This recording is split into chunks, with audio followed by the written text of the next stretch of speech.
পুরোটা বছর আমার বাবুরা ওয়েট করে কবে বাড়ি যাবে ঈদ করতে। হ্যালো এভরিওয়ান, আসসালামু আলাইকুম। গ্রামে আসার জন্য আমার বাবুরা একদম পাগল হয়ে থাকে, কারণ গ্রামের পরিবেশ তারা অনেক পছন্দ করে।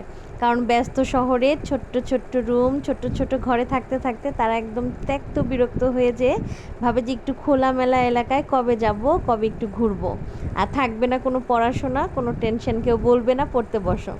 আর এইখানে এসে গাছ পাকা আম, গাছ থেকে একদম পাকা কাঁঠাল পেড়ে খাওয়া, বাবার সাথে পুকুরে গোসল করতে যাওয়া, সাঁতার শেখা আমার বাবুরা অনেক বেশি এনজয় করে। আর ঈদ করতে আসলে তাদের আনন্দের শেষ থাকে না, কারণ এখানে এসে ওর দাদু বাড়ির সবাইকে পায়, নানা নানু সবাইকে পায়, এই আর কি। তো এখন আমাদের গোসল করার পালা। এখন বাবুরা যাবে ওর বাবার সাথে পুকুরে সাঁতার কাটতে। আমার বড় বাবু কিন্তু প্রায় সাঁতার শিখেই ফেলেছে, দেখেন কত দূরে চলে গেছে। আমি জীবনে যেটা পারিনি, আমি চাই আমার বাবুরা সেটা পারুক।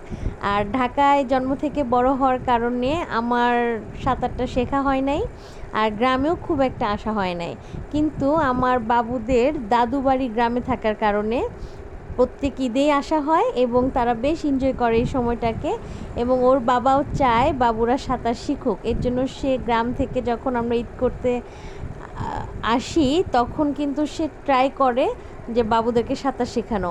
আর আমার বড় ছেলেটা কিন্তু সাঁতার প্রায় শিখেই গেছে, এখন এই ছোট ছেলেটাকে চেষ্টা করছে শেখানোর। ইনশাল্লাহ সেও শিখে যাবে। যে যেখান থেকে আমার ভিডিওটা দেখছেন, ছোট্ট একটি ভিডিও দিলাম, একটি লাইক দিয়ে আমার ভিডিওটা দেখবেন এবং ফলো, লাইক, কমেন্ট এবং শেয়ার করে দেবেন। আর যারা ইউটিউব থেকে দেখছেন তারা কিন্তু অবশ্যই সাবস্ক্রাইব করবেন।